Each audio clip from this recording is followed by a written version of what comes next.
നമസ്കാരം. ഇന്ന് ഈ കാലഘട്ടത്തിൽ ഡോക്ടർമാരെ സമീപിക്കാത്ത ആൾക്കാർ വളരെ കുറവായിരിക്കും. അപ്പോൾ ഏത് ഡോക്ടറെ അടുത്ത് ചെന്നാലും ഈ അലോപ്പതി ആയുർവേദമൊന്നും വ്യത്യാസമൊന്നുമില്ല. അവർ ചെന്ന് കഴിയുമ്പം പറയുന്ന ഒരു പ്രധാന കാര്യമാണ് മരുന്ന് കഴിക്കണം. അതിൻ്റെ കൂട്ടത്തിൽ ഒട്ടും ഒഴിവാക്കാൻ പാടില്ലാത്ത കാര്യങ്ങളാണ് വ്യായാമം എന്നുള്ളത്. അതിനവർ പല കാര്യങ്ങൾ നിർദ്ദേശിക്കും. അതിന് സാധാരണ പറയുക നടക്കാനാണ് പറയുക. അപ്പോൾ അതുകൊണ്ട് നമുക്ക് ഏറെ ഗുണമുണ്ടെന്ന് മനസ്സിലായി. അപ്പോൾ നമ്മുടെ ജീവിത ശൈലിയാണ് നമുക്ക് രോഗം ഉണ്ടാക്കുന്നത് എന്ന് എല്ലാവർക്കും മനസ്സിലായിട്ടുണ്ടാവും. ജീവിതശൈലി രോഗങ്ങൾ തന്നെയാണ് പറയാറ്. പിന്നെ മാത്രമല്ല നമ്മൾ ഹൃദയ ദിനം, അതുപോലെ തന്നെ എയ്ഡ്സ് ദിനം, ഇങ്ങനെ കുറേ ദിനങ്ങളും ആചരിക്കുന്നുണ്ട്. ഈ ദിനാചരണങ്ങൾ കൊണ്ടൊന്നും മനുഷ്യന് സുഖമായിട്ട് സന്തോഷത്തോടെ ജീവിക്കാൻ സാധിക്കും എന്ന് നമുക്ക് തെളിയിക്കാൻ സാധിച്ചിട്ടില്ലല്ലോ.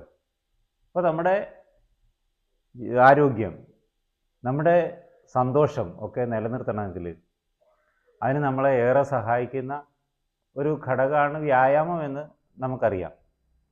അപ്പോൾ ചിലവേറിയ വ്യായാമങ്ങളുണ്ട്. നമ്മുടെ നാട്ടിലെ ഫിറ്റ്നസ് സെൻ്ററുകൾ, അതുപോലെ തന്നെ ജിംനേഷ്യങ്ങളൊക്കെ, അതുപോലെ ഇന്നിപ്പം ഫുട്ബോളും ഷട്ടിലും ക്രിക്കറ്റും ഒക്കെ മേൽക്കൂരയ്ക്കടിയിലേക്ക് വന്ന കാലമാണ്.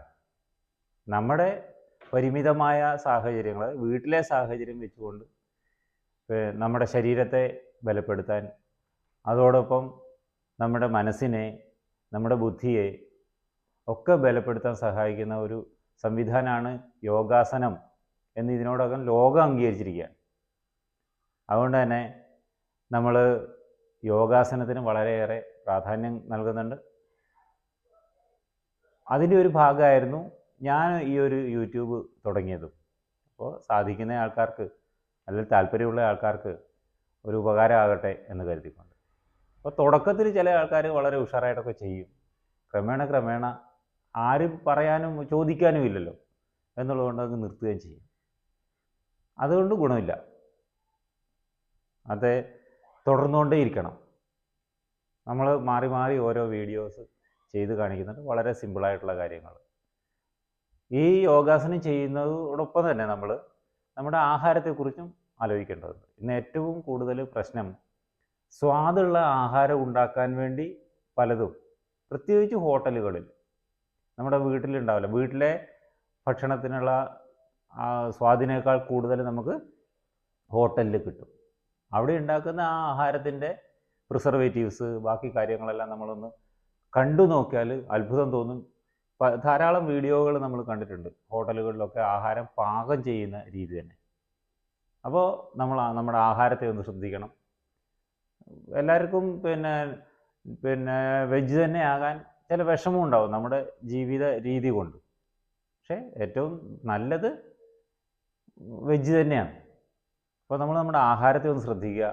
അതിനനുസരിച്ച് നമ്മുടെ ശരീരത്തെ ഒന്ന് പാകപ്പെടുത്തി കൊണ്ടുവരിക. നമ്മൾ നോൺ വെജിലേക്ക് എങ്ങനെയാണോ പോയത് അതിലേക്ക് അങ്ങനെ തന്നെ തിരിച്ചു വരാൻ പറ്റുമോ എന്ന് വെച്ചാൽ ചിലപ്പോൾ സാധിച്ചെന്ന് വരില്ല. പക്ഷെ നമുക്കൊന്ന് നിയന്ത്രിക്കാൻ പറ്റും. അമിതാഹാരം ഒക്കെ നമ്മളൊന്ന് കൺട്രോൾ ചെയ്ത് യോഗാസനം പോലുള്ള ചിലവ് കുറഞ്ഞ നമുക്ക് തന്നെത്താൻ ചെയ്യാൻ പറ്റുന്ന വ്യായാമമുറ എന്ന് യോഗാസനത്തെ ഒരിക്കലും പറയല്ല. യോഗ ചിത്തവൃത്തി നിരോധക, അത് പല ഡെഫിനിഷൻസ് ഉണ്ട്. അതുപോലെ നമ്മുടെ യോഗ കർമ്മസ് കൗശല എന്നൊക്കെ നമ്മുടെ കഴിവിനെയൊക്കെ പ്രോത്സാഹിപ്പിക്കാൻ, വളർത്തിക്കൊണ്ടുവരാൻ സഹായിക്കുന്ന ഇതിൻ്റെ ഒരു ഭാഗമാണല്ലോ ധ്യാനം എന്ന് പറയുന്നതൊക്കെ. ധ്യാനമുണ്ട്, മുദ്രയുണ്ട്. അതൊന്നും നമ്മൾ നമ്മുടെ വീഡിയോയിൽ ചെയ്തിട്ടില്ല. ക്രമേണ നമുക്ക് അത് അങ്ങേക്ക് എത്താം. പിന്നെ യോഗാസനങ്ങൾ തന്നെയുണ്ട്, കഠിനാസനങ്ങളുണ്ട്. നമ്മുടെ ശരീരത്തെ കൊണ്ട് നമുക്ക് ചെയ്യാൻ പറ്റുന്നത്. ഇപ്പോൾ എല്ലാം ചെയ്തത് സിമ്പിളാണ്. അപ്പോൾ ആഹാരം കൂടെ നമ്മളൊന്ന് ശ്രദ്ധിക്കുക. പിന്നെ ഒരു കാര്യം പറയാനുള്ളത്, ഈ യോഗാസനം നമ്മൾ രാവിലെ ചെയ്യുന്നതായിരിക്കും ഏറ്റവും ബെറ്റർ. കാരണം നമ്മൾ പകൽ കഴിക്കുന്ന ആഹാരം എല്ലാം നമ്മുടെ വയറ്റിൽ തന്നെ ഉണ്ടാവും.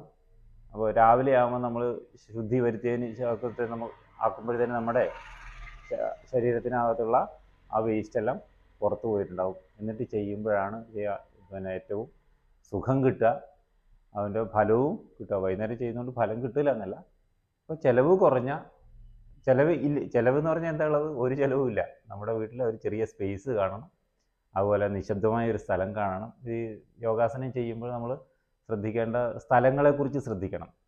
അരോചകമായിട്ടുള്ള സൗണ്ട് വരുന്ന സ്ഥലം, അല്ല ബാഡ് സ്മെല്ലുള്ള സ്ഥലം, അതുപോലെ തന്നെ പ്രാണികൾ, കൊതുക് പോലുള്ള എപ്പോഴും കൊതുക് കടിച്ചുകൊണ്ടിരിക്കുക, അങ്ങനെയുള്ള ശല്യമില്ലാത്ത സ്ഥലം, ഒരു നിശബ്ദമായ ഒരു ഏകാഗ്രത കിട്ടുന്ന ഒരു സ്ഥലമായിരിക്കണം നമ്മൾ തിരഞ്ഞെടുക്കേണ്ടത്. അപ്പോൾ നമ്മൾ തിരഞ്ഞെടുക്കുന്ന സ്ഥലം, അതുപോലെ തന്നെ നമ്മുടെ ആഹാര രീതി, അതുപോലെ നമ്മൾ യോഗാസനം ചെയ്യുന്ന സമയം, ഈ കാര്യങ്ങളൊക്കെ ശ്രദ്ധിച്ച് ഇതിൻ്റെ കൂടെ സഞ്ചരിച്ചാൽ നമ്മുടെ ശരീരത്തെ ബലപ്പെടുത്താൻ സാധിക്കും. ശരീരം ബലപ്പെട്ടാൽ നമ്മൾ മുമ്പ് കേട്ടിട്ടുണ്ടല്ലോ, ആരോഗ്യമുള്ള ഒരു ശരീരത്തിൽ മാത്രമേ ആരോഗ്യമുള്ളൊരു മനസ്സുണ്ടാവൂ. അപ്പോൾ ശാരീരിക സുഖവും മാനസിക സുഖവും നമുക്കുണ്ടാവണം. അതിനുവേണ്ടിയാണ് യോഗ നമ്മൾ നിത്യജീവിതത്തിൻ്റെ ഒരു ഭാഗമാക്കണം. ഇത് മാറ്റി വെക്കേണ്ട കാര്യമല്ല. സിമ്പിളായിട്ടെങ്കിലും ഒരു ദിവസം നമുക്ക് മുഴുവൻ ചെയ്യാൻ പറ്റിയില്ലെങ്കിൽ, കുറേ സമയം ചെയ്യാൻ പറ്റിയില്ലെങ്കിൽ, ഒരല്പസമയമെങ്കിലും ഇതിനെക്കുറിച്ച് ചിന്തിക്കുകയും എന്തെങ്കിലുമായിട്ട് ചില കാര്യങ്ങൾ, പ്രാണായാമമൊക്കെ ചെയ്യാൻ വലിയ സ്ഥലം കിടക്കുകയൊന്നും വേണ്ടല്ലോ, ഒരു ഇരുന്നുകൊണ്ട് തന്നെ നമുക്ക് ചെയ്യാൻ പറ്റുന്ന കാര്യമാണ്. അപ്പം യോഗാസനത്തിൻ്റെ ഭാഗമായിട്ട് ഒരു പ്രാണായാമമെങ്കിലും മുടങ്ങാതെ എല്ലാ ദിവസവും ചെയ്യുക. സമയവും സന്ദർഭവും അനുസരിച്ച് നമുക്ക് മറ്റ് വ്യായാമ മുറകളിലേക്കും അല്ലെങ്കിൽ യോഗാസനങ്ങളിലേക്കും നമുക്ക് പോകാൻ സാധിക്കും. അപ്പോൾ ഇതൊരു ജീവിതത്തിൻ്റെ, നമ്മൾ ആഹാരം കഴിക്കുന്നത് പോലെ ഒരു ശീലമാക്കി മാറ്റിയാൽ നമുക്കതിൻ്റെ ഗുണം ലഭിക്കും എന്നുള്ളത് ഞാൻ പറയുന്നതല്ല, നമ്മുടെ മുമ്പ് ഇത് പ്രാക്ടീസ് ചെയ്തിട്ടുള്ള ആൾക്കാർ പറയുന്നതാണ്. അവരുടെ ഒരു പ്രാക്ടീസിൽ നിന്നാണ്, അവരുടെ ഒരു അഡ്വൈസിൽ നിന്നാണ് നമ്മളൊക്കെ ഈ ഭാഗത്തേക്ക് വരുന്നത്. അപ്പോൾ എല്ലാവരും യോഗാസനത്തെ ഇഷ്ടപ്പെടും എന്ന് വിചാരിക്കുന്നു. ഇഷ്ടമില്ലാത്തവരില്ല, പക്ഷേ അത് ചെയ്യാൻ പലപ്പോഴും മടിയൊക്കെ ഉണ്ടാകും എന്നുള്ളതാണ് പ്രശ്നം. മടി ഉണ്ടാവാൻ പാടില്ല. മടി എന്നുള്ള ആ ഒരു കോൺസെപ്റ്റിനെ നമ്മുടെ മനസ്സിൽ നിന്ന്, അതുപോലെ നമ്മുടെ ചെയ്യുമ്പോൾ നമ്മുടെ ശരീരഭാഗങ്ങൾ, കൈ വേദനിക്കുന്നു, കാല് വേദനിക്കുന്നു, അങ്ങനെ മാറ്റി വെക്കുക. അങ്ങനെ മാറ്റി വെക്കാതിരിക്കുക, നമ്മൾ മുന്നോട്ട് പോവുക. അപ്പോൾ ഈ ഒരു 2024 തീരാൻ പോവുകയാണ്.